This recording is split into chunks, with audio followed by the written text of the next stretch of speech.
Hey. Welcome to Creative Block. We're your hosts, Gene. And V, we interview people in creative industries about their life, work, and hobbies while we doodle jam. We asked people on Twitter if they had specific topics they want us to discuss, as well as some drawing prompts. And today with us, we have Ken Arto. Hi. Hello, you so Ken. much for coming on the show. Hi, nice to meet you guys. Thank you for the invitation. Of course, yeah. Thanks for coming on the show. Of course. Ken, I met you for the first time when we were both in Japan, and Yes. that was like more than 6 years ago, probably 7 years ago. Yeah, I think it was in 2014. Yes, 14. yes. Wow, this 8 is years. such a long time ago.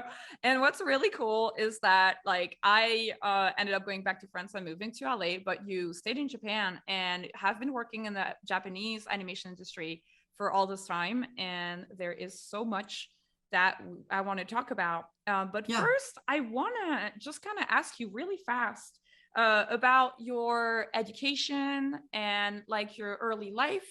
Kind of like first, were you born in France? Yes. So you have to know that my mother is Japanese and my Mhm. father is French. Mhm. And so I was born and raised in France. And I had the chance that, so with my father, I was speaking French, my mother was in Japanese, and both of them were speaking in English. Oh, very cool. Yeah.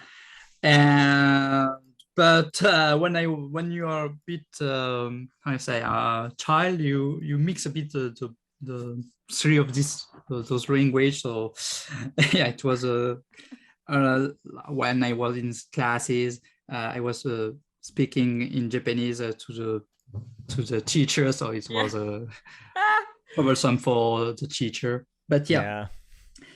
So I had the chance to live with three language, we can say like that. Mhm. And yeah, and I also went often to Japan with my Yeah. mother. So How I had often would you say? 3 years in once, I think. Mm-hmm. Every 3 years once to see Mhm. my Japanese family who are living in Tokyo. Mm-hmm. So I had the chance to meet often my family and also to see Japanese culture. But this time, Japan was just vacation for me. Right. So, and when you are a kid, I'm going to Japan, and you don't have school in Japan because I was going for vacation, no school. When I see my Japanese family was very kind with me because they don't see me often. So yeah, Mhm. you have how can I say? It's my little grandson. Oh, so yeah. it's kind of like a little bit of a fantasized version of Japan, you would say, Yes, like yes. like all the positives. Yeah, that's very interesting. Yeah, When- only the positive thing. When did you know you wanted to pursue art, and when did you kind of decide it was going to be animation, and how did you kind of decide on anime also? Yeah. Because it's like, because you were in France, so you could have pursued animation in France. Yes, and so like I said, in France we had the Club Dorothée. Yes. We had the Club Dorothée. So Club Dorothée is a French mission on the TFN channel, and you have a Japanese animation. So you had Dragon Ball, Saint Seiya, Ranma. Sailor Moon was on there too. Sailor Moon also. Yeah. And why we had that? Because we had a woman called Dorothée, and she had this emission Club Dorothée, and she bought a lot of Japanese animation because it was cheap. Mm-hmm. And at this time in the French TV channel didn't have so much emission, and they had to find something, and so they bought that because it was very cheap and you can add a lot. Right. Oh, so they didn't have enough budget to fill the air. So for doing 100% French production, I think at this time it was kind of difficult. Wow, interesting. Yeah. Mm-hmm. And so, but in Japan, they had a lot of, and it was cheap, and so they bought a lot. And so yes, at this time a lot of French kids. So it was in 1980 and in the 1980, Mm-hmm. and you have at least for 10 or 11 years of Japanese animation in France on the normal TV channel. And so when I went often to Japan, I had also Japanese animation and manga. Mm-hmm. So yes, my everyday time was I had everyday contact of Japanese animation and the manga. Right. And And the first time I more wanted to be a mangaka. oh yeah, you know what? That's funny because me too. I was like, I want to be a mangaka, and then it was kind of like comics are too hard, so I'll do animation instead. And so yes, at first I wanted to be mangaka. So it was at middle school, and when I went to high school, I was pretty bad at school. I didn't listen to the teacher, always drawing on my textbook. And so, but you need. So I went to another school, more of a craft school, where you used more to draw. Oh, it was that in high school? Did you go to special high school where you learn more about communication of like graphic design and the graphic design those kind of things.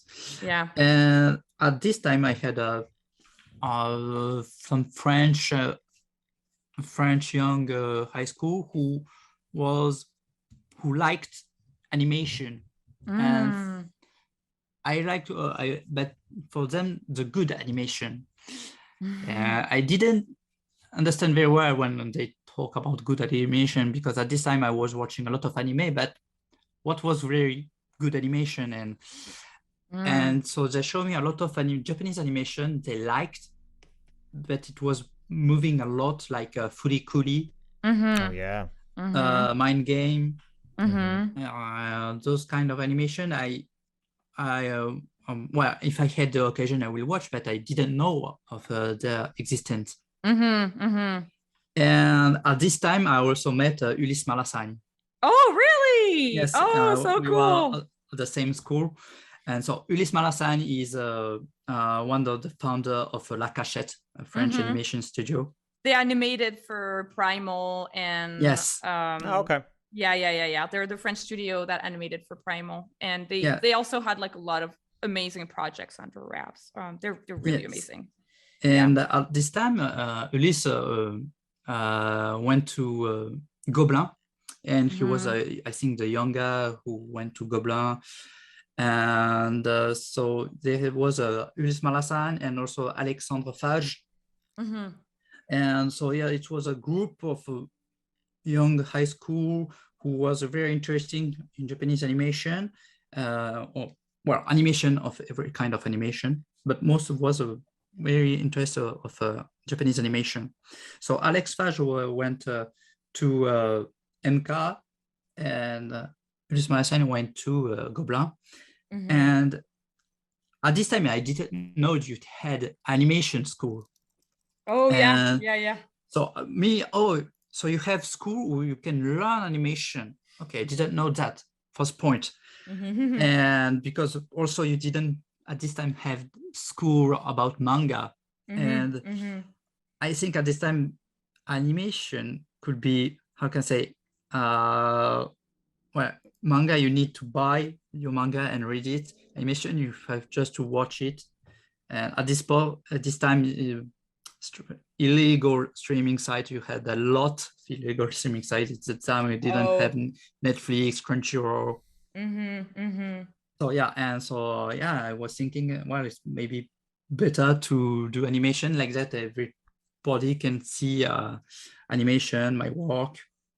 Oh, you were thinking like because manga you had to buy and it was harder to find like for free online, like animation, there was like it was like more accessible. So Yes, I was yeah. thinking a bit like Mhm. that. Yeah, that makes sense. That's interesting. That's so funny. And so I started to search about learn more about French school. Hmm. You had a lot of French animation school. Yeah, there are Uh, a lot. There are a yeah, lot. so And you have good ones, bad ones, yes, yes. and when you start to search, it's very difficult to which one is the good. Yeah. Which one is the like the one that you're gonna commit to? Yeah. Oh my God, I Yeah, remember that. Yeah. and yes, and I don't know at your time, but in my time, it's getting quite expensive. Yeah, it was I was right on the cusp. Yeah. Because I went to school to Gobelin the year after Mhm. Ulysse. Ulysse got in just a year before I did. Okay. Yeah. So we kind of because and you went to when did you go to because I know you ended up going to Lemka, right? Yes. Yeah. So at first, I tried MK, but I didn't succeed at the first time, Mm, and so I tried DMA, and right. it was near to Clermont-Ferrand, Mm-hmm. and so I spent 2 years Mm, this school. It was the first promo. I was the first promotion of the DMA, mm-hmm. and after I tried again MK, and I succeeded. Mm-hmm. And so I Nice. spent 3 years at MK. Yeah. And it's at this time at DMA and MK, I had the chance to do the opportunity to do an internship in Japan.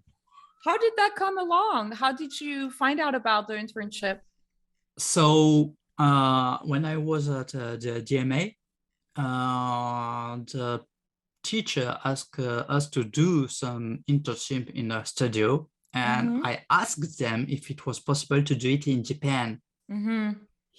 to do an internship in Japan because I can speak the language. I don't, and I don't have the problem. Yeah, I don't have the barrier language, and also I had my Japanese family in Tokyo, Mm-hmm. Mm-hmm. so it was making sense for me, and it was a bit. Yeah, if I didn't do it, I will regret it. Right, exactly. Mm-hmm. And the teacher said, yeah, sure, but we have no context, so do it by yourself. Right. Mm-hmm. Okay. Mm-hmm. So I search on the internet, or the Japanese animation studio website, Mm-hmm. and when I find on the website and the email contact, I send a mail. Mm-hmm. Hello, my name is Ken. I would like to do an internship. I'm learning animation. Please, Yeah. my portfolio. Yeah, you know those things. Yeah. But I had to draw this mail in Japanese, and at this time my Japanese wasn't. It was okay, but it wasn't the Japanese of the professional way when you had to work with the Japanese people. So my mother helped me, and thank you, mom. Oh, do you mean because were you talking at the time, were you speaking a more casual form of Japanese and you needed to Yes, write the email in a more business kind of form yeah, of Japanese? yes, Mm-hmm. and I didn't have the occasion to speak and to write these Japanese, and because it Right. is very different when you use keigo in Japan. Keigo is a Mm-hmm. way of talking, the business way of talking, and the good way, we say the Shakespeare language in Japan. Oh, interesting. Oh, would you say Keigo is the form of Japanese that we learn in those like Duolingo or like those kind of, or is it even more it, uh it, um it is more professional and more you okay. for the respect of each other, and you put you down and you put your interlocutor upper than you. Uh, Okay. Yeah. Very difficult, and yeah, it's very difficult to speak also. So yeah. Wow. Is that something that do you feel like you're proficient in Keigo now after living 6 years? It's better. We say it's better, but no, I had to Japanese is it's a very because you have to put your mindset in the Japanese mode, learn more about the tatemae, the honne. So so it is also difficult when you want to work in Japan because you have to learn the pipeline, but also the Japanese way of thinking. And yes, so if people said to me I would like to work in Japan, at first I will say them to go to Japan at first and to spend at least 1 month, 2 months to see if you will like Japan, Tokyo, the food, the people. And if you can manage to do an internship, it will be great. But another thing, I said I have sent a lot of mails, at least 20, 25. Oh, yeah, before you got the internship? Yeah, but I have just 5 answers. Oh, wow, interesting. And just 1 yes. Oh, interesting. And what studio was that? Telecom animation film. Oh, very cool. It is the studio who made Castle of Cagliostro. Oh, very cool. Very cool. And I had chance. It was, but at this time it was 2011. And in 2011 March in Japan, you had a big earthquake. Oh yeah, I remember the earthquake. Yes, it was, earthquake. Yes. Sorry. No problem. I remember I was in school and it was devastating. Everybody that knew people living in Japan, it was really hard. It was really, really hard. Yeah. Yes. And the studio, the director of the studio asked me if I really wanted to went to Japan at the time because with the nuclear program, my father wasn't. He preferred I stay more in France, but for me, at this time maybe it's my only unique chance to do an internship in Japan, so I went.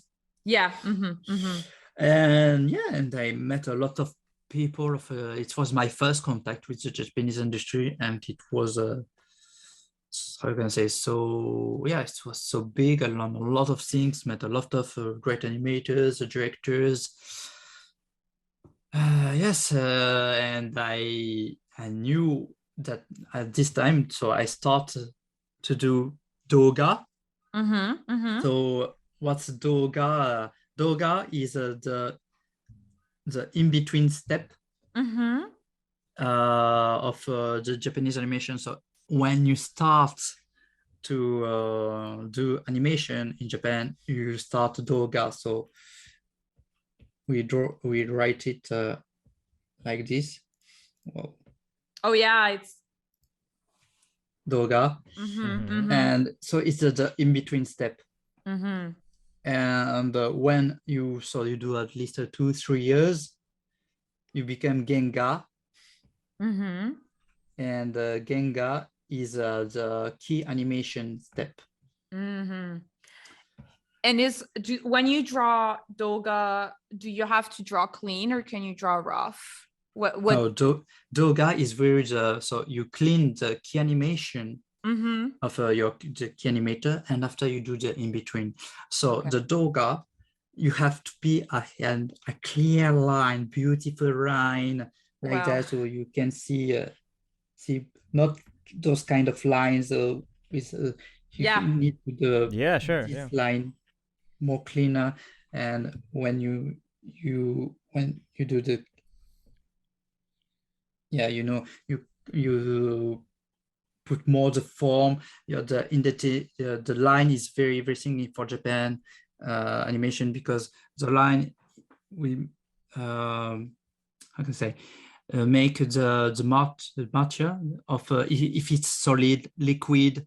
So in Japan you learn more about at the first step to draw a clear line.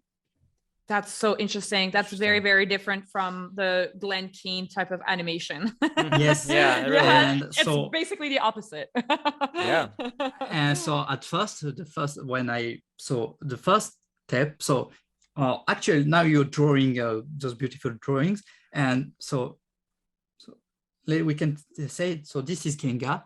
And in the Doga, we had to clean your drawings, but with the beautiful lines. So no, to the outline have to be close like this, so we can put the color more easily. Or the train wheels be more round, be more on the proportions, have a beautiful line. And this is the really the first step of Japanese animation. And sometimes you can spend 1 month to redraw the same drawing of the key animator. Oh my God. That is very interesting. That is kind of a key aspect of, I feel like, the Japanese point of view on draftsmanship, or like just craftsmanship in general. I feel this is something that kind of comes up in documentaries a lot, like redoing something a million times until it's perfect. Yeah. Like it's very a perfectionist culture.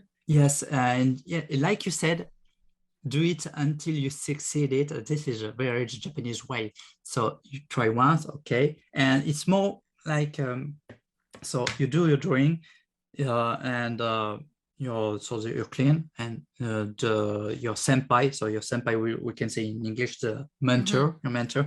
We check it, and okay, this is not good. This is not good. He will point all the bad aspect. And okay, now redo it.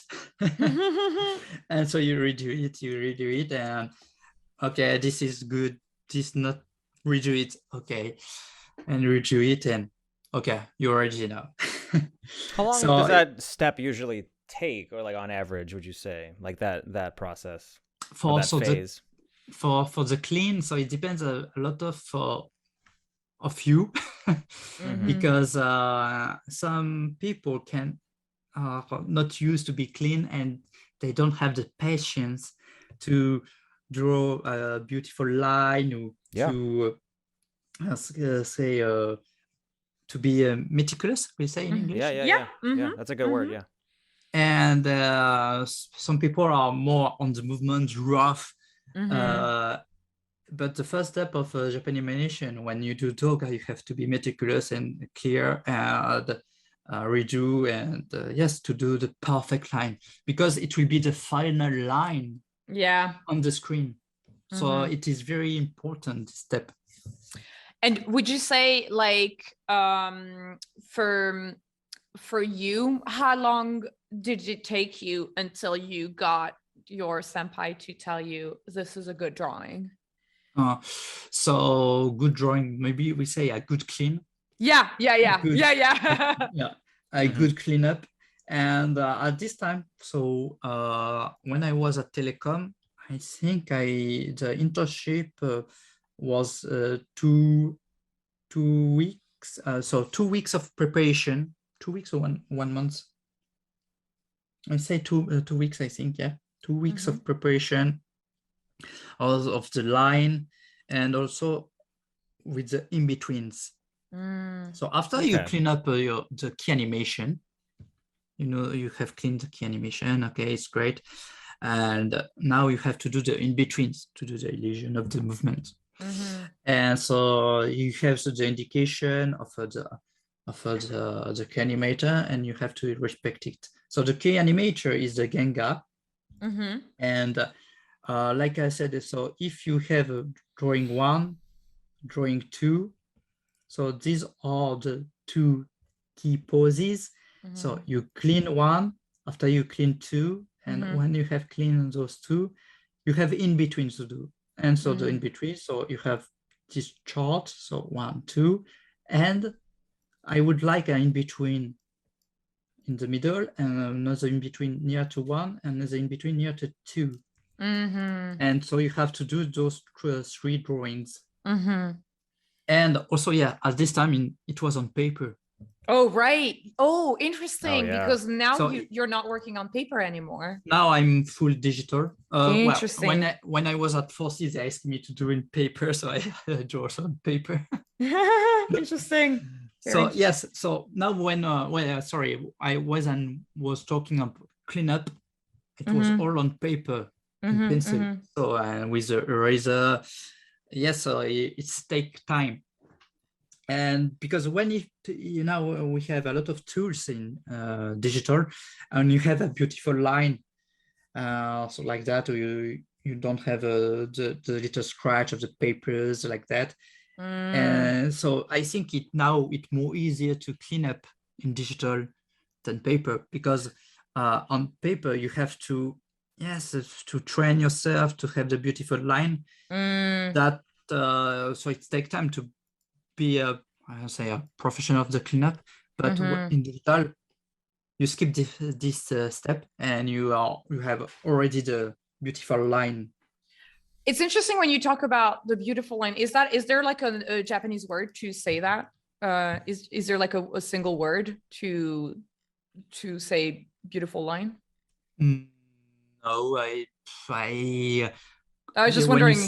Yeah, I was just wondering if it was a concept. You say clean up, and when you say clean up in Japanese, there will the clean, and when you say clean in Japanese, it's so the beautiful line.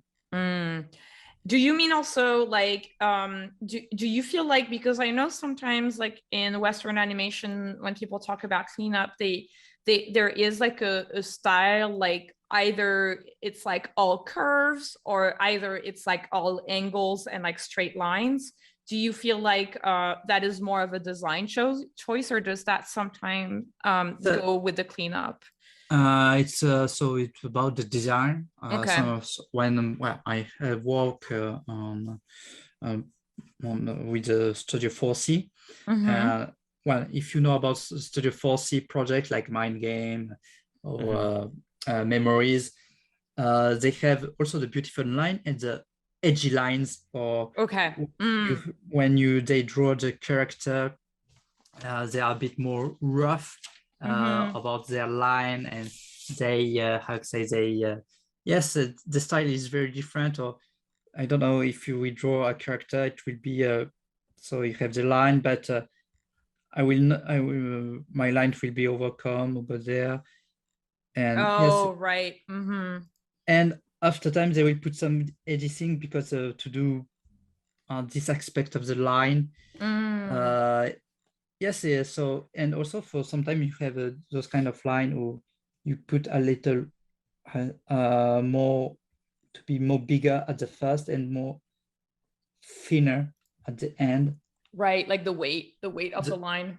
Yes, the weight of the line. And so yes, you have also those codes, but so it is more about the Gengar who choose it.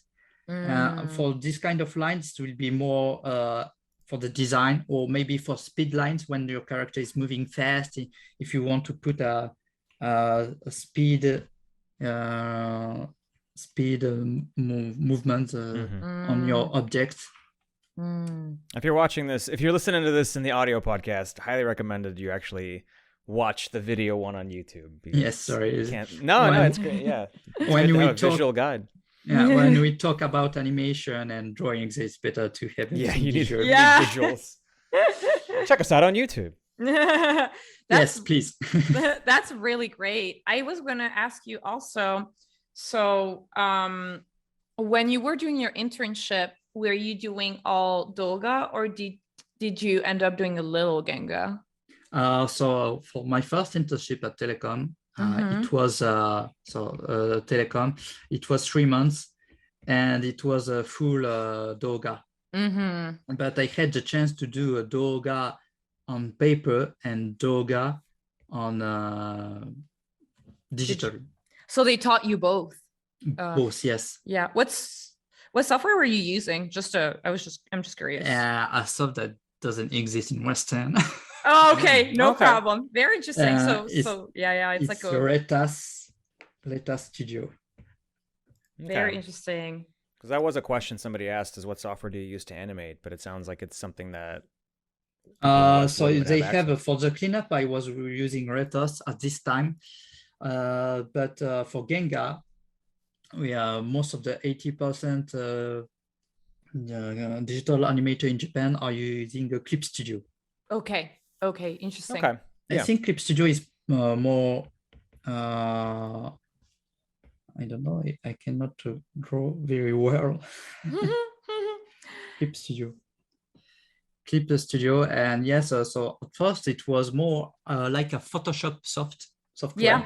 Mm-hmm. And they force this Photoshop software to do animation. So it is a very strange software. You have layers and timeline at the same time. Mm-hmm. And yeah, so if you are more used for TV with TV Paint, when you use Clip Studio, you may think it isn't very well good soft. Yeah, it's not really well thought out. Yeah, it's not. A lot of them aren't. Like even Flash or Animate now. Like that was like a web development software, Yes. and now it's animation, and it doesn't do a good job of either, really. So, I feel Like- it's all these. Except for yeah, go ahead. Oh, B. go ahead. No, I was just gonna say it's like all these like softwares, like we're using Blender right now to storyboard, and Yeah, it's like Blender's not meant for that either. and it's like, and I see people doing 2D animation in Blender, and I'm like, this is Yeah. interesting. I think like the only one that is actually meant for it is TV Paint. I think that one maybe is actually Yes. meant for animation. So actually, I'm using TV Paint for the Japanese okay. production, but sometimes on the I'm working actually on a movie, Mhm. and they ask me to do all my animation on Clip Studio, Mm. Yeah. and so yes, so a bit tricky one. I'm doing all my animation on TV Paint. And after I export all my frame on Clip Studio. Interesting. Wow, that is so funny. But when people were started using Toon Boom Storyboard Pro, that's kind of what some people did. They were just like so used to Yes. Photoshop, they would just bring it into Storyboard Pro after. Yeah. And you will say, why don't Japanese use TV Paint if it's a better soft? Yes, TV Paint may be a better soft, but it's too expensive for Japanese productions. Oh, okay. Interesting. Yeah, Clip Studio Paint is very cheap. I actually Super bought cheap. it because I was tired of paying Photoshop's subscription model. Yes. Yeah. And this is the moment where we plug our advertisement for Clip Studio Paint. Yes.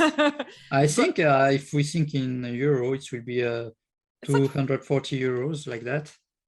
Oh, Clip Studio Paint, I got it for $50. You can buy it Yeah, for I think 50. I got it Yeah. cheaper. Yeah. Yeah. You They'll can do got it. sales, and it's like $50 sometimes. Mhm. Okay. So yes, and so for you, yeah. If we talk about money, you may know that Japanese animation or the pay is a bit low Yeah. Mhm. at Unfortunately. the first time, but when you have more experience, more years, it's getting better. And Okay. when I talk more with my senpais, with my mentors, yeah, but 15 years before it was worst. Really? Yes, it was worst. Interesting. Wow. And So- if it's okay to ask, how much did you make when you started your very first job?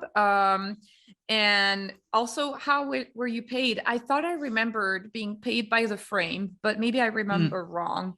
No, it's you're correct. So, is it possible to have a new frame? Yes, let's go to the next page. Can you see it? Oh yeah, like that. Great. Yes. So at Doga, so Doga in between, you have to know that you are paid by frame. Pay by frame, and when you are paid by frame, you have to know that one frame in Japan, it depends maybe of the production, if it is a movie or it is a TV series or a game.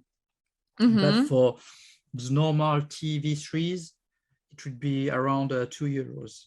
the 2 frame. euros. Okay. So yeah. So Wow. 2 euros per drawing, basically. Yeah. Yeah. One frame. And Mm-hmm. you for the Doga, so the clean version of the frame. And you have to know that one frame can be a mouse, so just a round mouse with the tongue. Yeah. And it can be a very difficult face Just strange. of 5 characters on the same frame. That's crazy. And that's the same price for either of those. Yes. That's crazy. Why do they do that? So if the Gengar is put it on different layer, if you put it in each faces on different layer, it will raise the price. Okay, that's good. Okay. But so if you have 5 characters and you put each characters in a different layer, so you 5, 2 euros, 10 euros. But if you put all the characters on the same layer, so yes, you just have 2 euros. Yeah, that's interesting. So there's like hacks that you have to do to get paid more too. And most of the time we say that to be economic. So yeah. So, and I mean, animes usually, you're doing these on 3s, right? Yes. Every animators in our freelance, but we said freelance, but you are attached a bit with a studio. So when I was at Telecom was an internship. So you have to know that. So I wasn't paid. I was here to learn about the Japanese animation. It was an experience for me. And this was in 2011. And at 2014, I have done another internship. And it was at the time I met Violan. And it was at a satellite. At a satellite, so it is a studio who you had a famous French, not animator, French designer, the name of Thomas Romain. He's the creator of Code Lyoko and Oban Star Racer. Yeah. Yes. And at this time, a satellite did 4 months of internship, or again an internship, but I was paid now, and I was paid by frame, and so more I do frame, more I was paid. But a frame can take, like I said, 5 minutes, 1 hour, 2 hours. What would you say? What would be a good day? Like, what would be a good day that you were like, wow, I drew a lot of frames today? Well, you have to know that paper, it takes time to. Sure. Because when you mess up your line, you have to take your eraser to erase it, and if it is a little thing, and you have to be precise, because you use your mentor check it, this is not good, this is not the correct text, and you have to redo it. So you try to be good at straight at the first so your first drawing, and when your mentor say it's okay, you pass take the next cut. Right. And at 2015, I finished my schools. So I finished my MK, and I had my first job at Graphinica, and it was at this time that I had my first pay, and so at Graphinica we had I think 400 euros per month, and you plus the number of frame you did. Oh, so you had like a base, like no matter how much work you would do, you had 400 euros. And then if you work really hard and do a bunch of drawings, then you can get those to like a higher wage. Yes, so you put here, like I draw, you put here the number of the frame you had did, and you will be the number of frame you did, and you will be paid 2 euros for each frame, and the monthly amount that they give you to and they ask us to at least do 300 frames per month. Okay. And so you put it through, so you may have a 600 euros plus 400, so 1,000 euros per month. That's not a lot, because I remember when I lived in Japan, I paid 800 euros for rent. So yes, it's not a lot. How and 800 euros for rent is pretty average. Would you say, for Tokyo? Yes, you survive. You're not living, you survive. Because then you have 200 euros to buy food and whatever necessities, which is like, I mean, you can make it work. It's just really hard. It's probably a lot of rice and instant noodles. Yeah. Yes. So like I said, at this time I had a chance because I have a Japanese family. So I was living at their house. At the house, and as I was very gentle, I didn't have to pay a rent. So so most of the people who do in between Japan are still living in the family house, right? Or they are like a co-share house like that, living with a lot of people, so like that, to have a rent more cheaper. And but like I said, it was 300. So if you do 400, you have more frames. But yeah, it was not big change. But the maximum I have did it was a 630, around like that. Okay. So you have more money, but yeah, and sometimes when you how can I say, when you are not a good day or a good month, I had just done 150. Oh wow. And will you get in trouble? No, I was just going to ask, will you get in trouble if you do less than 300? Because you said that the studio expects you to do 300. Yes, you have the studio will say, hey, do more 300, please. And once there is when I was at Graphinica, a guy who didn't manage to do 300 frame for, I don't know, 6 months. They said, well, sorry, we are going to stop to work with you because you're taking too much money for us. Oh wow. Interesting. So yes, it's a kind of pressure also. You have to be fast and do good quality. Yes, so it takes time to do quality, so you spend a lot of hours at the studio to finish your cut. And even if you finish your cut, you have to do the amount of frames. So even if you finish your cut and it's like, I don't know, 6:30 in the afternoon, you're probably like, well, I should start a new cut. Yes, exactly. Actually, when you said what is a good day, well, if we calculate it like that, a good day will be when you have do 20 drawings per day. And if you do 30, you're very, very fast. Wow. Okay. Wow. Yeah. Wow. That's really interesting.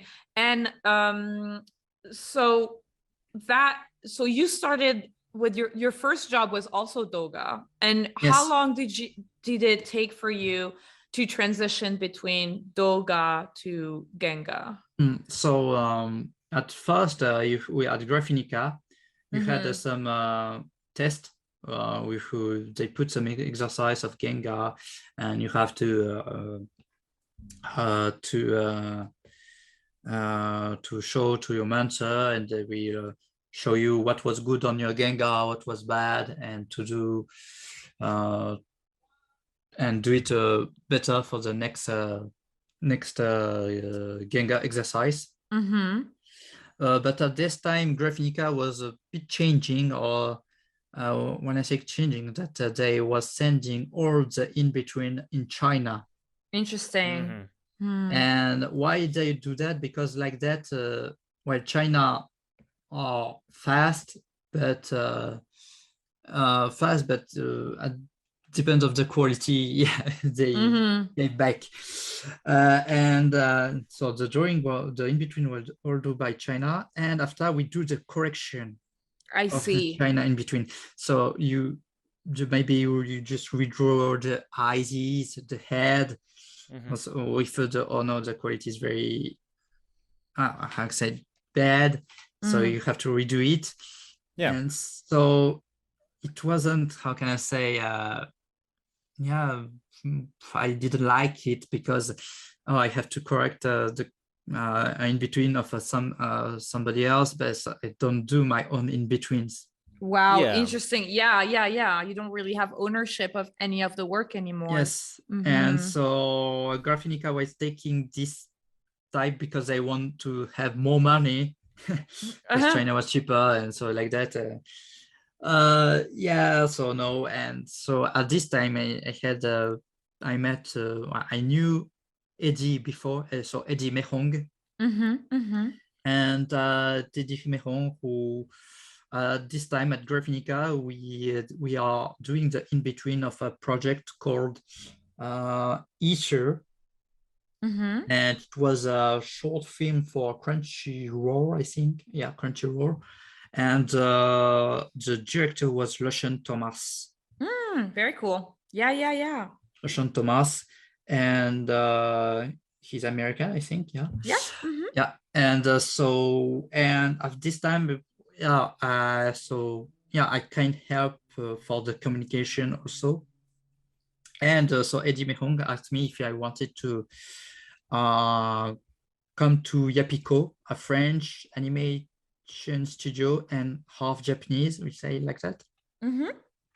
And at Yapiko, so I would do it still in between, but Eddie was kind and give me my first step of challenge and begin on Genga.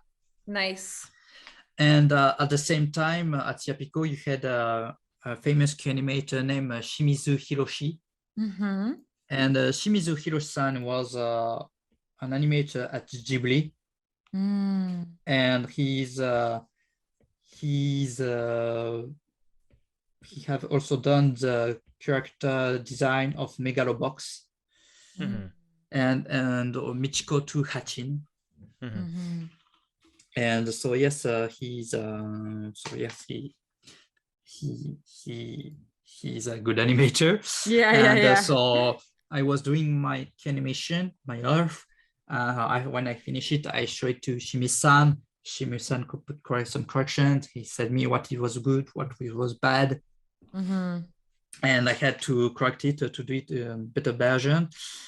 So at this time I had a lot of chance because at Yapiko they had quite some contact and from Bones. So I had so my first debut at Q-Animator was I think it was Aiko. It was an original Netflix show. Well, at this time you had now Netflix and Crunchyroll. So it's some of the few first original show for Crunchyroll and Netflix. And so I thought it was Aiko, and it was my first work with Bones. At the same time, when Bones made a contact with Bones, and I had the chance to work with My Hero Academia also after. What studio was that with My Bones. Hero? Oh, Bones. Okay. Bones, like the Bones. Nice, very cool. Bones, and so do My Hero Academia, and after that, a lot of studio contact Yapiko. Sorry, can you help on this project? But it was at the time I was at Yapiko, I could work on Jojo. Very cool. And also Dragon Ball Super Broly. That was amazing. You worked on that? That's crazy. That's such a good looking movie. Oh, thank you. But I was just a key animator, so that's a lot. Yeah. That's the important part. That's amazing. The other thing is it was also my first movie.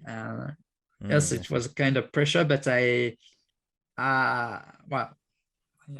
like Dragon Ball, so it was a very honor to work on it. Like I said, at Club Dorothée, you watch Dragon Ball, and 10 or 20 years later, you work on Dragon Ball. So, yeah. Wow, very cool. That is like a dream come true. Yes, it really is. So, now in Japan, you have kinds of now remakes of old shows, and just have the chance to work on this show. The little me will be happy, I think. That's so cute. That's very cool. And how would you say how different is it to be doing Genga, like in terms of pay, in terms of schedule, and in terms of like expectations? Like kind of what would you say is the difference between working on Genga? So when we talk about creation, when you are in between Doga, you don't have the part of creation. You just respect the direction of the animator. Clean up in between. That's all. When you're Genga, you have this responsibility because you met the episode director. When you're Doga, you don't met the episode director. Genga, you met the episode director. We call that in Japanese the Instu. And the Instu will talk about the project of how the show, how he want the episode be.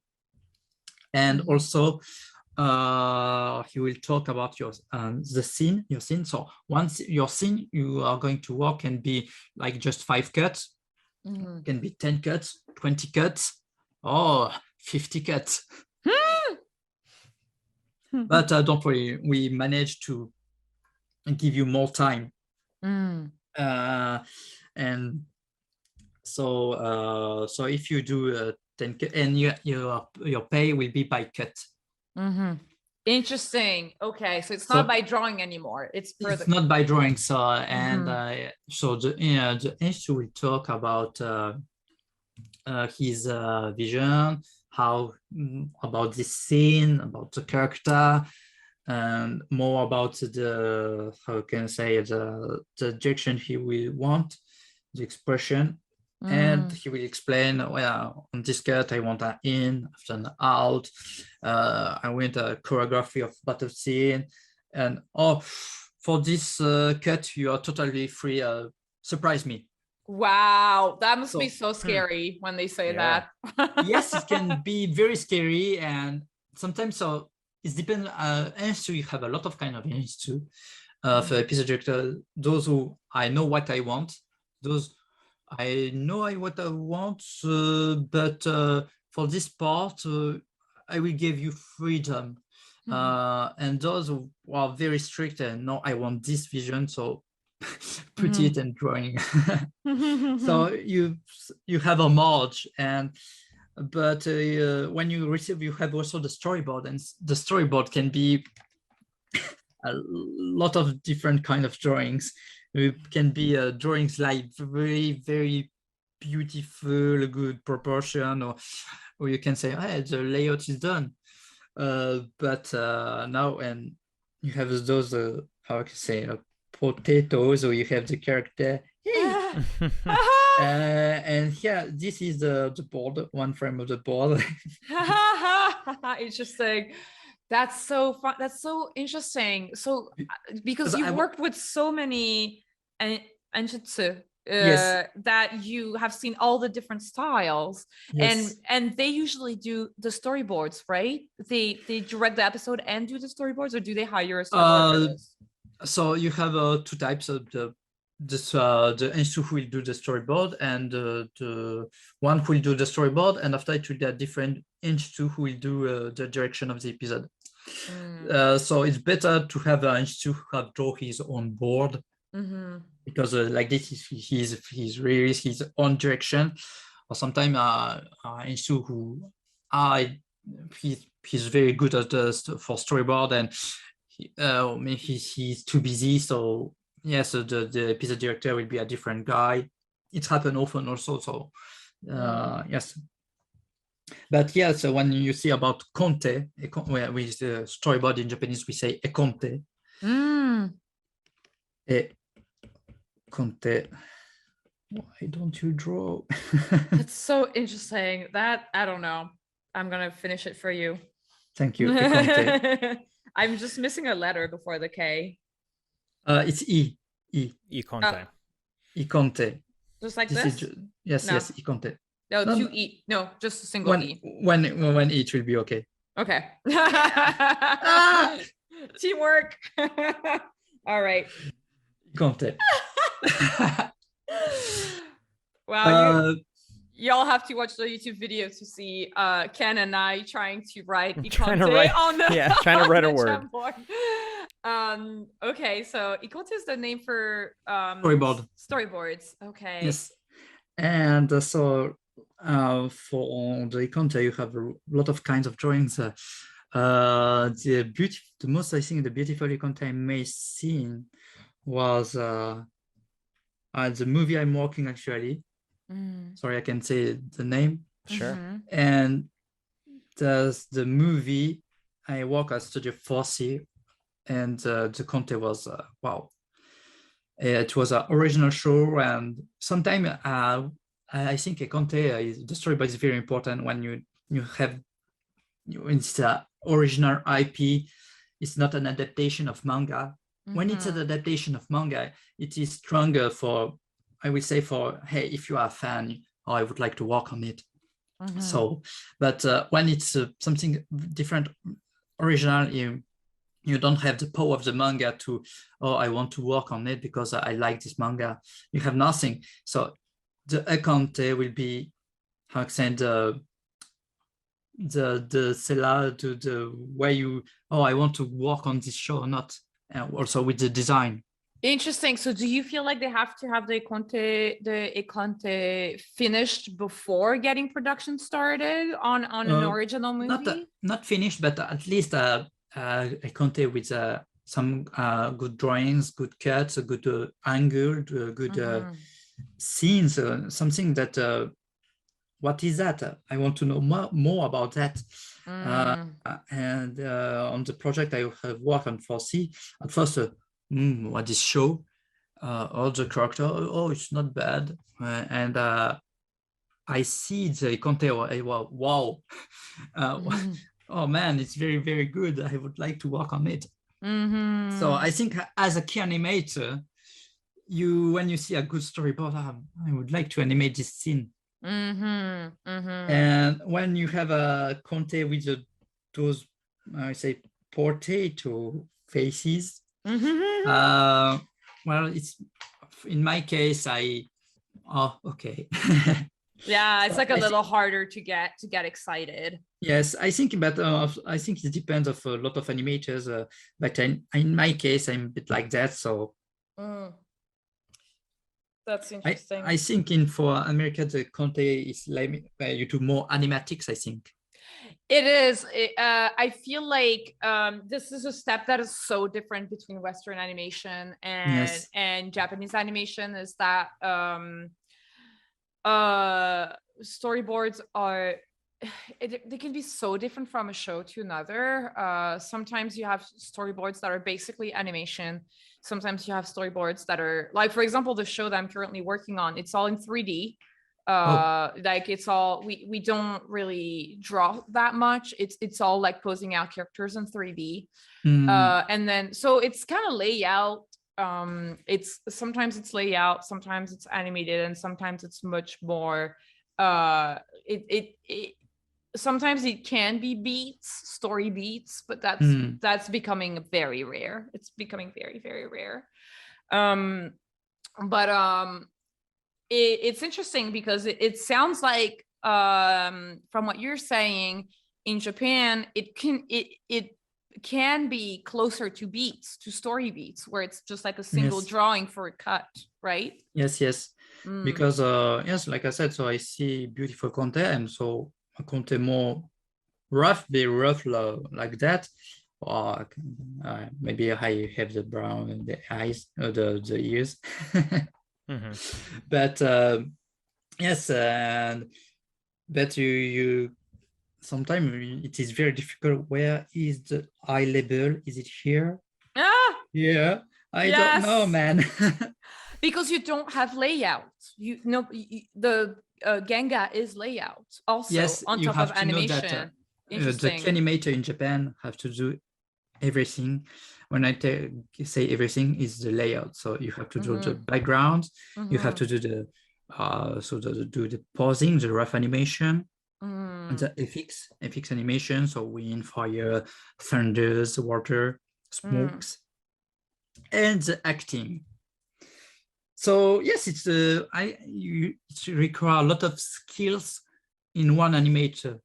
I think Western style, you split that. You have the layout man, you have the key animator, you have the FX animator, and you have the background artist. Yeah, the background line. If unfortunately though, I feel like in West animation now, the storyboard artist is the one. I feel like the storyboard artist in the West could be closer to Ganga than it is to Ikonte. I feel a little bit. It's not exactly the same, but it's closer. Because layout, unfortunately, is a position that is disappearing all over the world. Layout is getting absorbed like everywhere. Like that's.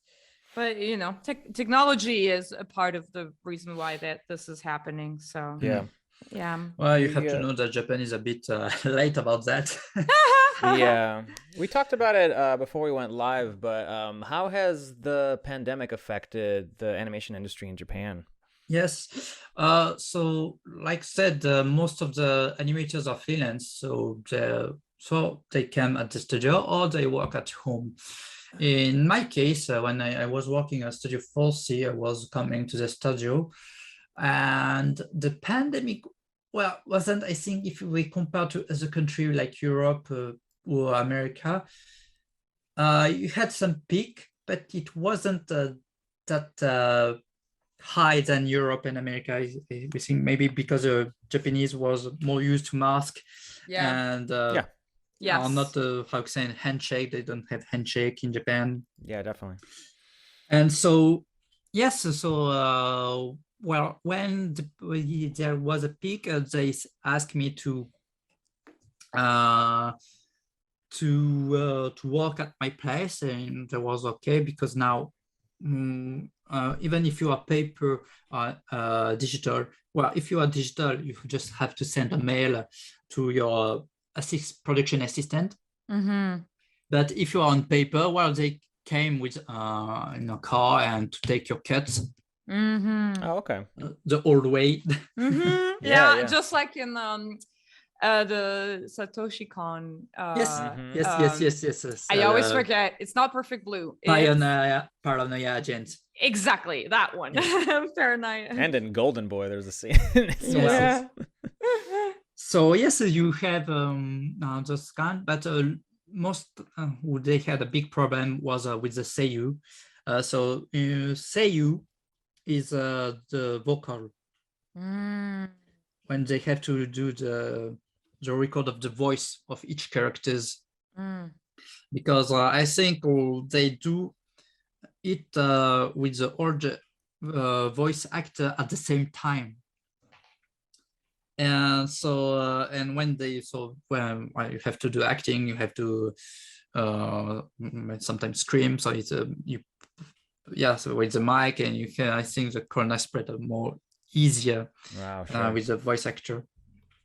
So at this moment they had to stop some shows because it was difficult. So yes, the main problem might be with the seiyuu, and also, well, when you finish a show, you have some we say uchiage in Japanese, which means a party for the end of the production. Nice. Now it will be 2 years you don't have the production is a bit sad, or maybe there is, and I am not invited because now I'm working more on movies, and movies take time, and when it finishes take more time.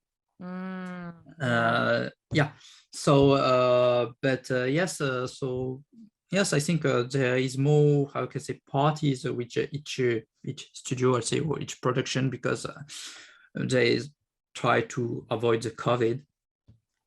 But yes, mainly animators, they didn't had much problem with the COVID.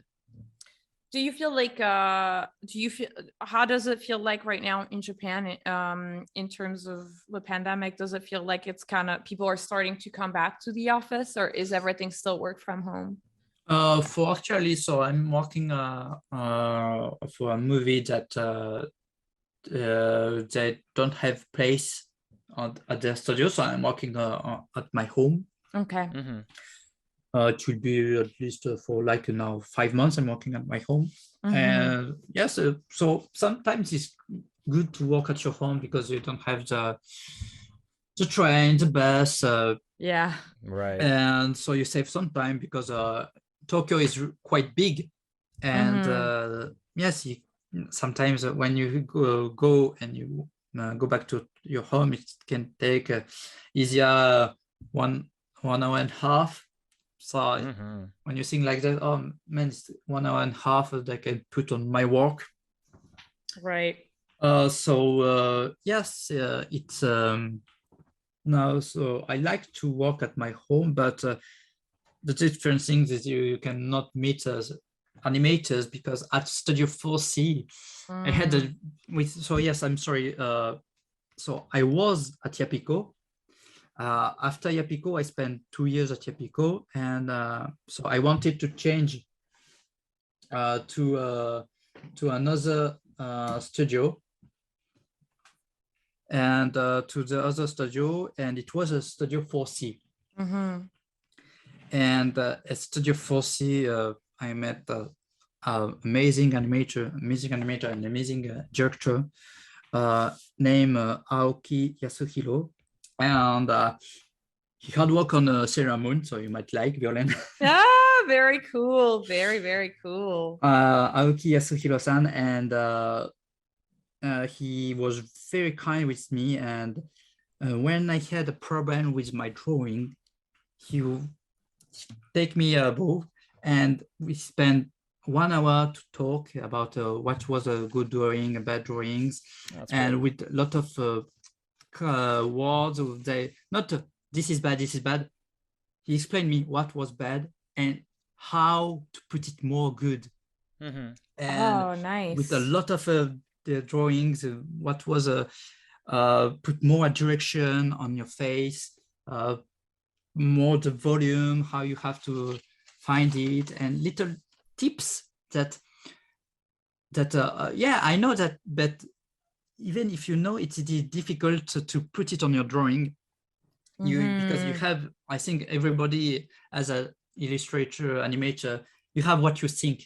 Yes. You have what you put on the drawing. Sure, yeah. And it's so, how can I say, yes, I think when you don't draw, you cannot understand the unsatisfaction you have of your level, your own level, but what you wanted to put on the paper. Yeah, that's very. Yes. No, I was going to say that's very interesting, and that's going to tie into our question about creative block later. Like that kind of like this gap between what you understand about drawing it, what you want to be able to draw versus your actual ability. You might as well ask it now. Like, how do you deal with creative block when it hits you, and how does it feel for you? So most of the time is a battle against me, and how sometimes I cannot manage to do it very well. And because you have also the pressure you because when I talk about Aoki Yasuhiro-san, he is very talented, but also I'm 32.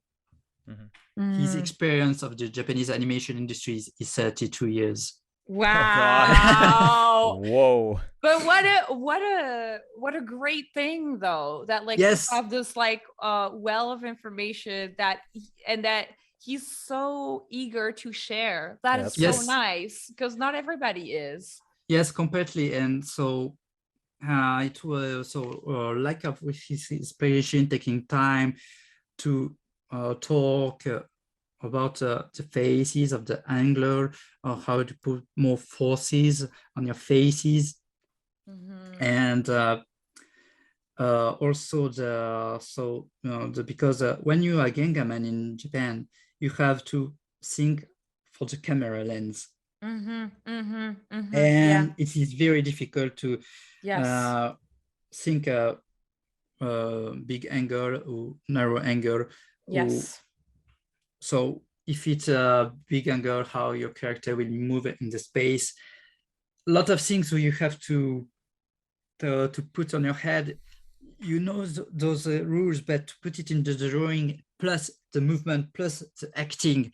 Yeah. Whew. Yeah, that's a lot. I mean, honestly, I was not very familiar with camera lenses until I started storyboarding in 3D. So I totally understand what you're saying. It's only now that I'm like, oh, that is what the difference is between a 21 millimeter and a 50 millimeter. Now I know. And this is like, oh, the objects in the background move faster in the 50 millimeter than in a 21.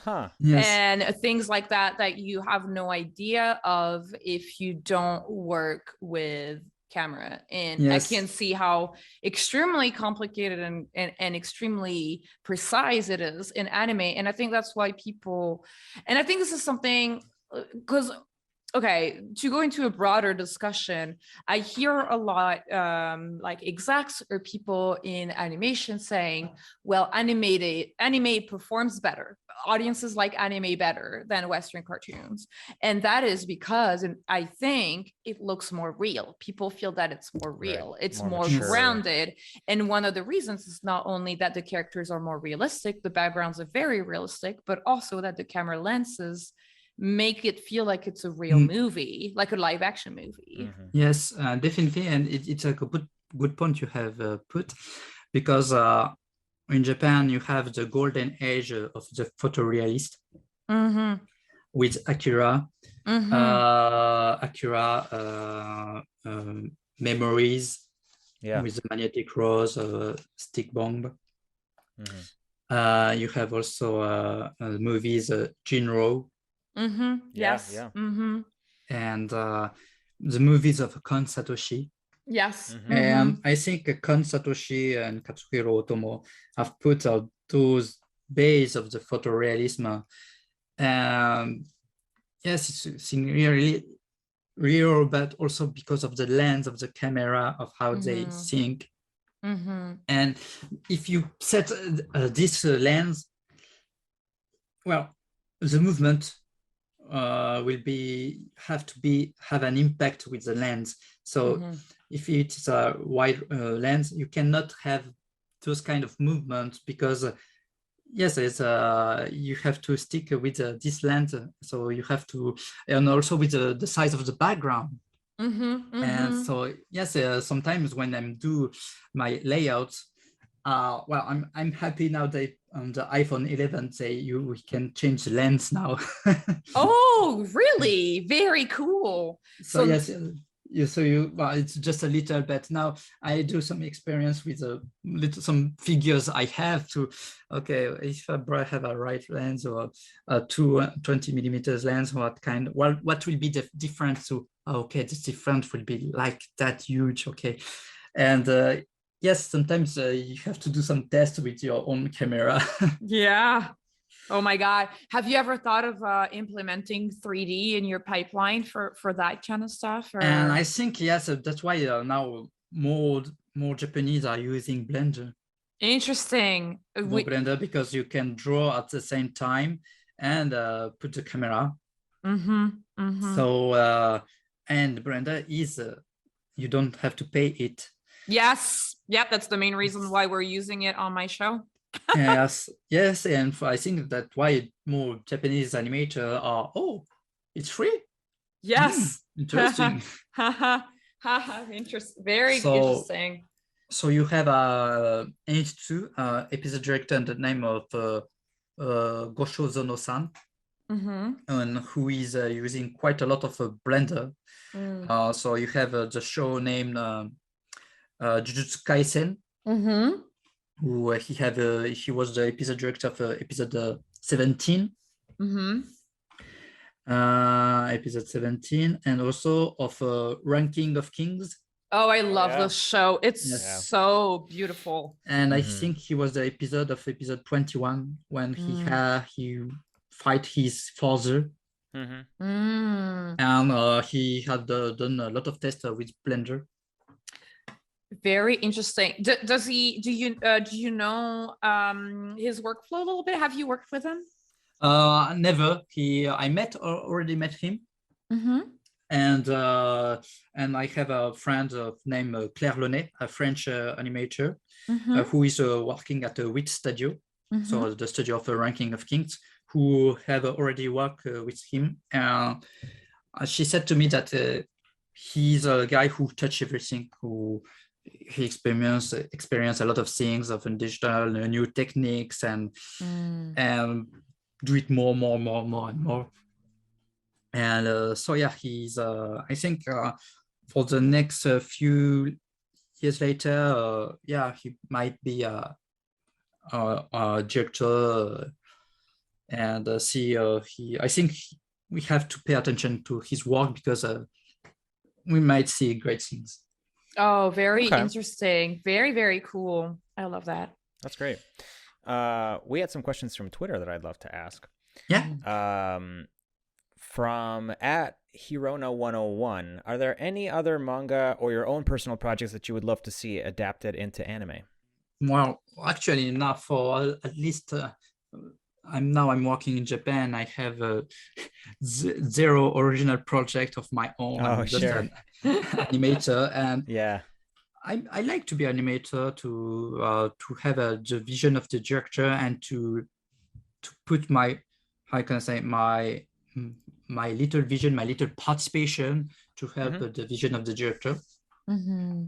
So now, if you're talking about show, it will be maybe I would like to work like a famous director or famous director, but be a director I would like to work, or an animator I would like to work, because what are things I have find it is yes, working for a famous show, it's good. A show you like, it's great. But at Studio 4C, I had the chance to work with Aoki Yasuhiro-san. So if I have the occasion to work again with him, I would like. And also, I think you have the same experiences when you have the chance to work with a good team. Yes. Yeah. And it changed a lot of things, or have the chance to work with a good team. You learn from each other. So much stimulation of so much. You each day you learn more. And like I said, Aoki Yasuhiro is a good mentor. He has worked a lot of experience in Japanese animation industry. As an animator, if I can learn more every day, I will be happy. Yeah, like you would rather keep learning. But at the same time, now I'm 32, so I have to in Japan, like I said, you start very early. At least at 20, you start you enter the Japanese animation industry at 20. In my case, I started at 26. But when you are in Japan at the age of 32, you have the step of the Sakkan. Well, so what is Sakkan? It is the animation director. So, and you have to know the animation director is so much important, because he is the guy who will put all the correction. We put all in model of each animation of each animator. So if you have a good drawings on a show, well, it's because the Sakkan have put a good correction also. Interesting. Very interesting. You may have animators who have his level is here, another animator his level is here, another animator is here. So everybody have a different level. Because he first year, second year, veteran, and each people give a work, so with a different quality, and the second receive this, and so you give a diamond, a rough diamond to the second, and the second will polish it to put it everybody in level 1. I see. Wow. Well, that's a lot of pressure, though. So yes, so yes, so when you are a key animator and you have the second who will put some correction, so it's normal to have your own drawing to be correct because it's a work of the second, and when you are layout, you can be rough. So if you are rough, it's normal to have correction of the second, but you sometimes you have the pressure of he have redone my animation. Oh, he have redo every step of my animation, even the background, even he have changed the lens. I'll mess up. Wow. So you have this kind of pressure with the second, and also you have the step of, so you have the layout. At the layout, like I said, the Eng2 will check. The Eng2 will check about the camera lens, expression. Oh, I would like the character more angry, more sad. The arm is a bit, put it more higher to like that. And yes, or the light will come on the right. We put motor on direction. And after his own the correction of the Eng2, the cut will go to the second, the animation director, and the animation director will also correct the drawings of the layout man, for the Genga man, and he will also put the correction of the Eng2 on a better drawing. And after you finish that, the cut will go back to you. And at this moment, you enter on the second step. And the second step, it's the Genga. And the Genga, it is you put all the correction, you apply all the correction of the Eng2 and the second, and you draw your Genga a tie down of your Genga with all the shadows, all the details, all the expression of the lightning, the light of, and when you finish that, you finish the Genga, it might be go back to the Eng2, last check, second last check. So maybe the second will just correct some eyes, mouth, little correction, and after go to the Doga. This is really good information. Yeah, this is very interesting. We've done a lot of episodes with people that work in Western animation, but it's clearly a very different world in Japan, and yes, it's interesting. And it is very difficult to know what people think about your job, because the production assistant, because when you are a freelance animator and you work at your home, you have the contact with the Eng2 at the beginning when you do some the meeting, and I would like those kind of direction, please do it, okay. And after, the only guy you have contact or your email is the production assistant. Right. And it's also a good production assistant is very important also, because he is the how can I say your the guy who will put you on contact with the project, and if you have a problem, you have to, I would like this model sheet, can I have it? You have to ask it to the production assistant.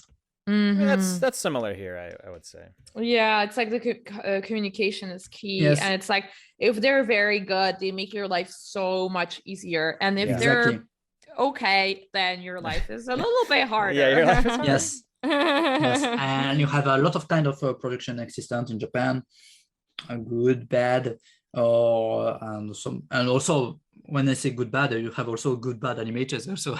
Yeah. Some Everyone. animators who you send a mail and you don't have answers, and you have to send it again a mail to call it, and you don't have answers also. Yeah. So yeah, you have a lot of kind of animators, a lot of kind of production assistant, but when you find a good one, it's very, very good. Yeah. And so yes. I was gonna ask, do you know how well production jobs pay in Japan? At the time when I was Graphinica, production assistant will pay, I think it would be $1,500 A month. a month. Yeah. Is it because of is it a monthly salary, or is it like per task, kind of like how you're paid per cut? His monthly, it will never change. Okay, interesting. Yeah, never that is because for them, production assistant is because one production assistant will do one episode.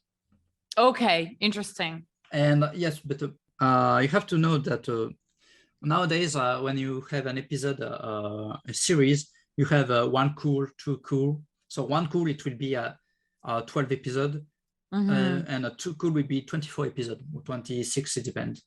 Interesting. So that means kind of like an order, right? A season order. Interesting. Yes. And so let's take an example of one cool. So one cool, you will have a 12 episode. So 1, 2, 3, 4, 5, 6, 7, 8, 9, 10, 9, 10, 11, 12. Yeah. And so production assistant will call PA. So we will have a PA number 1. You will have PA number 2. PA number 3. And PA number 4. Interesting. And episode 5. So it will be PA number 1 who will do it. Okay. Yeah. And so PA number 1 will have does his other episode. So 2, 3, 4, 9. Right. It's a rotation. Yes. So this will be number 2. This will be number 3, number 4. That's funny. That's a little bit like my show is working right now. Like the PAs are taking care of like an episode, like a specific episode. Yes. Yeah. It's not always like that, but yeah. So it's a rotation, and so when episode 1, they have a episode. So PA number 1. I have my episode 1. Okay, I have done the layout. Now with the Gengar. I have finished the Gengar. I have also to do the first meetings with the episode 5. Like, now we have to do the model sheet also for episode 9. Now I have to redo the last correction for episode 1. Now I have to put the layout for episode 5. Yeah, that's like a lot. It's definitely a lot to like schedule and choreograph. Yeah, that's really interesting. If episode 1 is late, can affect his episode 5. Yes. Because he will take too much time on episode 1, and so PA production, they have to call, send mails. Did you finish this cut? No. Okay. How much cut did you have? 5. Okay. I will try to find another animator. Sorry, can you finish that? No. Okay. I think what's really interesting is that this is on the PA in Japan to make sure like people are turning things on time. Whereas I feel like here in Western animation, it's more on the director. Like the director is the one who's responsible. So for me as a director here, an episodic director, I have to make sure my team has enough time and that I give the amount of notes that will make the work better, but allow them to turn their work on time. So it's really interesting because here it just looks like it's the PA's job to make sure people are turning things on time. So Ken, what kind of goals do you have for your future? What kind of stuff do you want to work on, or is there like a different position you would want to try in the industry? So I would try to be a better animator, better key animator, and also when I talk with when I was at Studio 4C, I had also the chance of to meet amazing Sakan. I learned so much with him. Also, it is Kojima-san, and he said to me, "You have to try Sakan." So this animator have started at Ufotable. Ufotable, they made Kimetsu no Yaiba, Demon Slayer. And he went out after at Gainax, and at Gainax he worked on Tenget Toppa Gurren Lagann. Oh yeah. And now he is at the Studio 4C, I think. We work on the same movie, and he was the second of the movie I work, and he is very picky, and but he want quality. But I have learned so much about him, and he's an animator who in Japanese you have the saying the tatemae. And tatemae, the kind words to not bless you. No, he put everything in his word. When it's something is not good, he say it. So when you are not used to that, it's my wow. But when he also he say he's what he's bad, but when you have a compliment of him, you're happy. Yeah. One of those. Yeah. So he was telling me what he was bad, but when I had a compliment of him, I was happy. So, and he said to me to try Sakan, because you will see he said that word, you will see the hell. Yeah, sure. Interesting. Wow. So I would like to try also Sakan, because he said it's you will see animation in a different way, because you have to put correction on different animators, and now you match pitch on different animators. Oh, why he cannot draw like that? Why like I want? And I think it will be a good experience like that to, okay, now I have experience Sakan, I know what kind of cuts I don't want to correct, so to put those kind of quality on my own cut to like this, Sakan will be more happier. Yes. Yeah. So yes, like animation is very teamwork, and so you cannot be selfish. Yes, and you have to learn from each other, and yes, it's very, very, very. So I think director is very, very difficult in Japan, and to communicate with everybody. Yes. Awesome. Yes, a lot of things. Very cool. Well, I think that's the end of this creative block. Ken, thank you so much for being our guest and sharing your story. Thank you very much for the invitation. And thanks to our listeners. Follow us on Twitter at Creative Block. It's creative without the vowels, where we ask for drawing prompts and questions to ask our guests. Huge thanks to our editor Clemens for editing the podcast, and Malik for helping us produce the show.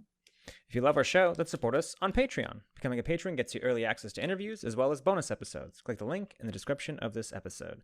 I've been your host, Gene. And I was V. Keep being creative, and we'll see you next week. Bye. Bye. Bye-bye.